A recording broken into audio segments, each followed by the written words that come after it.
अस्सलामुअलैकुम। इस्तकबाल आपका हमारे चैनल पर। इस वीडियो में हम इंग्लिश मज़मून का उर्दू में तर्जुमा करना सीखने वाले हैं। तो चलिए शुरू करते हैं। हमारे इस मज़मून का उन्वान है, टाइटल है ग्रीड। ग्रीड इसके मायने होते हैं लालच और ग्रीडी के मायने होते हैं लालची। A poor farmer had a goose. A poor farmer यानी एक गरीब किसान, फार्मर यानी किसान, पुअर यानी गरीब। तो एक गरीब किसान हैड अ गूज़, हैड यानी उसके पास था, अ गूज़ एक हंस।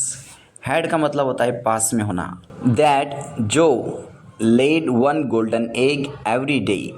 लेड यानी देता था, वन यानी एक, गोल्डन यानी सोने का, एग यानी अंडा। गोल्डन एग यानी सोने का अंडा, every day her rose.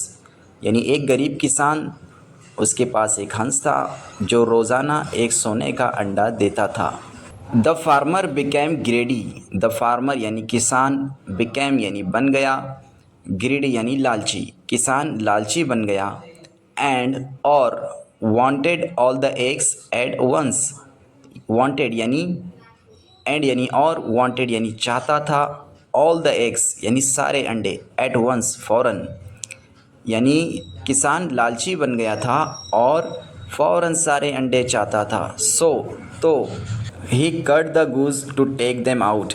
He cut the goose यानी फिर वो क्या करता है, वो हंस को काट देता है, टू टेक देम आउट उन्हें बाहर निकालने के लिए। बट लेकिन he found nothing in site. But यानी लेकिन, ही यानी उसे, फाउंड यानी मिला, नथिंग यानी कुछ भी नहीं, इनसाइड यानी अंदर।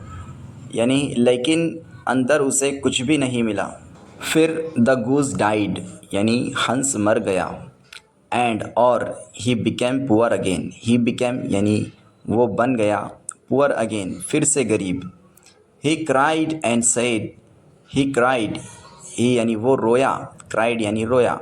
ही क्राइड वो रोया, एंड और सेड कहा, वो रोया और कहा, I lost what I had because of greed. I lost यानी मैंने खो दिया, वाट आई हैड जो मेरे पास था, बिकॉज ऑफ ग्रीड लालच की वजह से, यानी जो मेरे पास था लालच की वजह से मैंने खो दिया।